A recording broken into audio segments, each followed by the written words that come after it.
महाभारत में दानवीर कर्ण ने भगवान श्री कृष्ण को अपनी व्यथा सुनाई, अपनी समस्याएं गिनाने लगा कर्ण। पहली बात कर्ण ने भगवान श्री कृष्ण से कही कि मेरी मां ने मुझे जन्मते ही त्याग दिया। क्या यह मेरा अपराध था कि मेरा जन्म एक अवैध बच्चे के रूप में हुआ?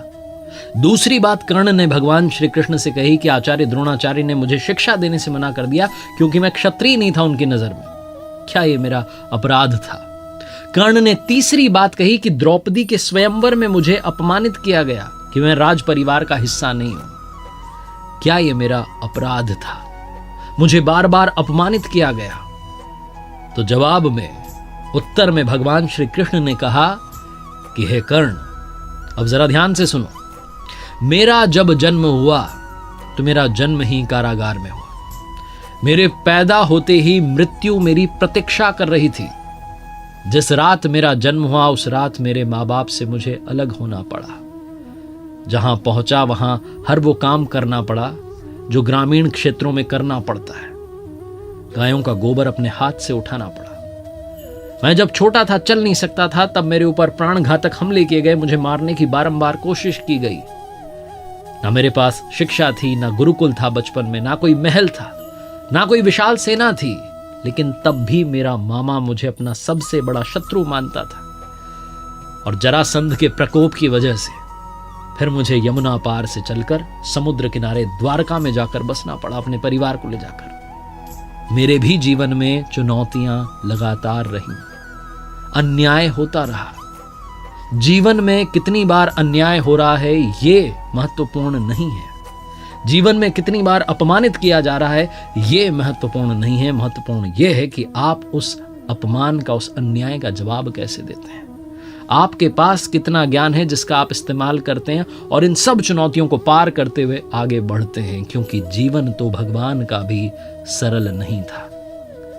श्रीमद् भगवद गीता, जो महाभारत के मध्य में युद्ध की शुरुआत से पहले भगवान श्री कृष्ण ने अपने सखा अर्जुन को 18 अध्याय 700 श्लोक के रूप में सुनाई, उस श्रीमद् भगवद गीता से 5 बातें आज मैं आपके लिए लेकर आया हूं और 5 श्लोक ऐसे लेकर के आया हूं जो गीता का सार समझाते हैं।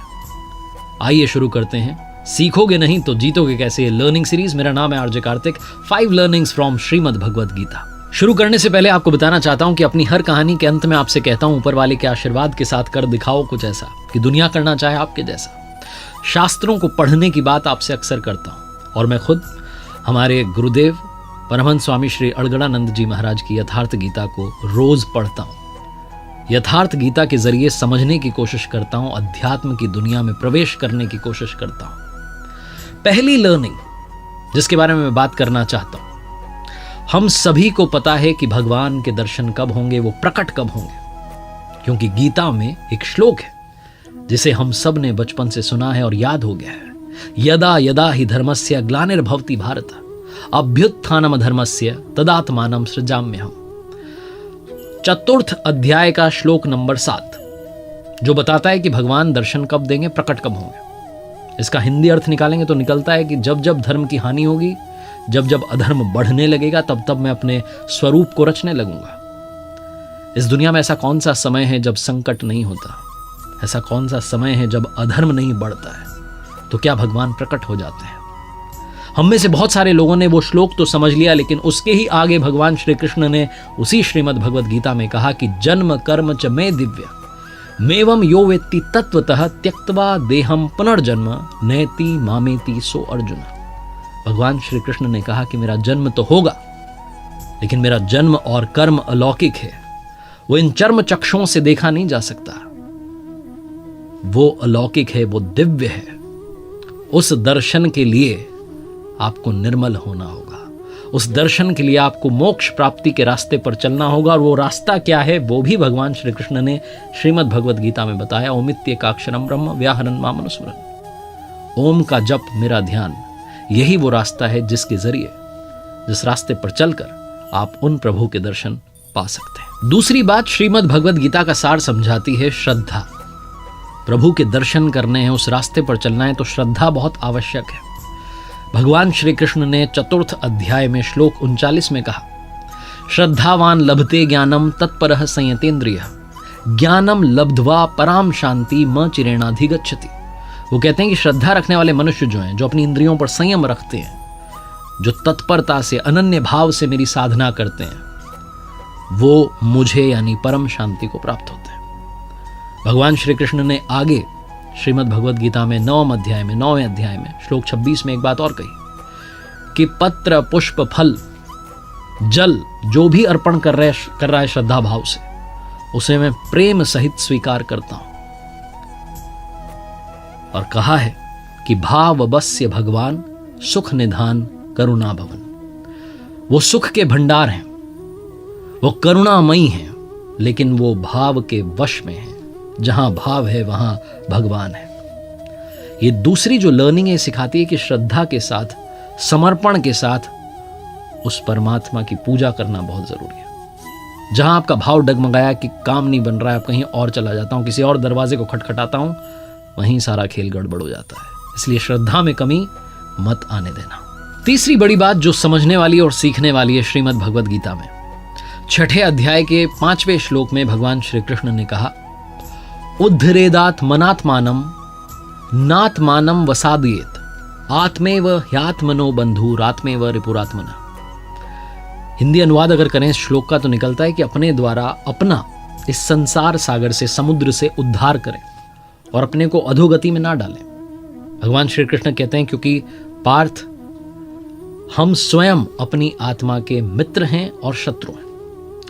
और थोड़ा समझें तो आत्मना अपने द्वारा, आत्मानम अपने आप का, उद्धरेत उद्धार करें, आत्मानम अपने आत्मा को अधोगति में ना पहुंचावें, ये कहने का अर्थ है। और इसका सीधा मतलब अगर आप अपने जीवन में निकालें, इंसान मनुष्य जहां कहीं है, जो कुछ कर रहा है, उसका जिम्मेदार सिर्फ और सिर्फ स्वयं है।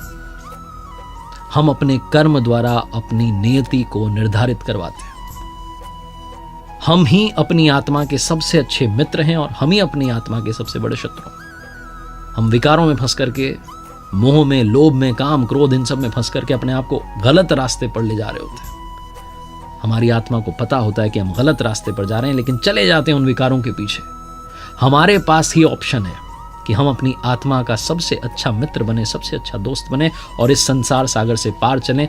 पार चलने की प्रक्रिया क्या है वो मैंने आपको पहली लर्निंग में अभी बताई।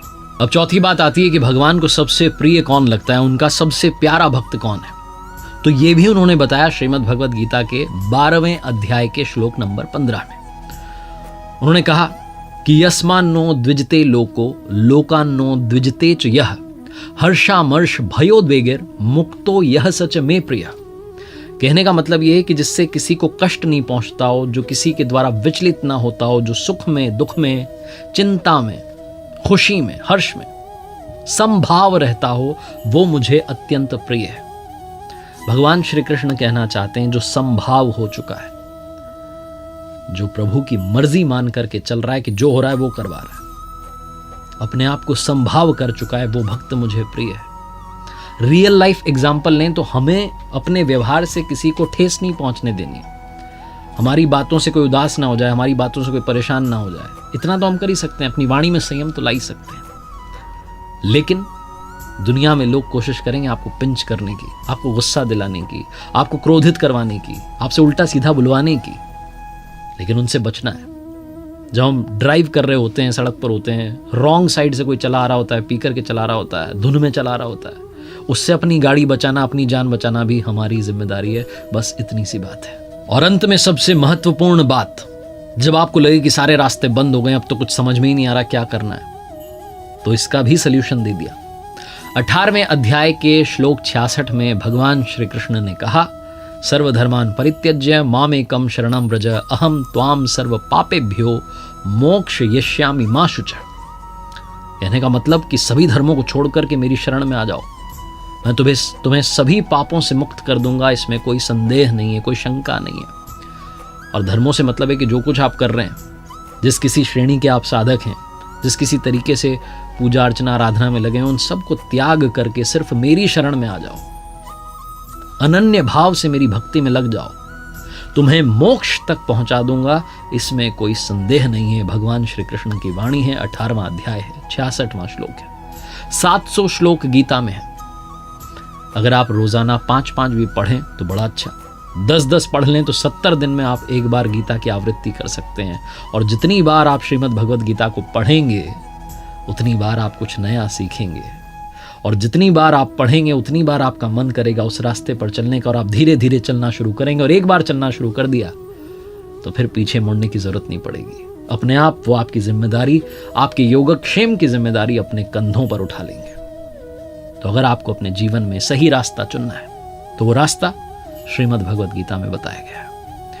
एक बार फिर से वही बात कहूंगा जो अक्सर आपसे कहता हूं, ऊपर वाले के आशीर्वाद के साथ, अपनी मेहनत और अपने परिवार के प्यार के साथ कर दिखाओ को जैसा कि दुनिया करना चाहे आपके जैसा। देखिए मेरे साथ हर सोमवार सुबह 9:30 बजे एक नई कहानी और हर शुक्रवार सुबह 9:30 बजे लर्निंग सीरीज का एक नया वीडियो।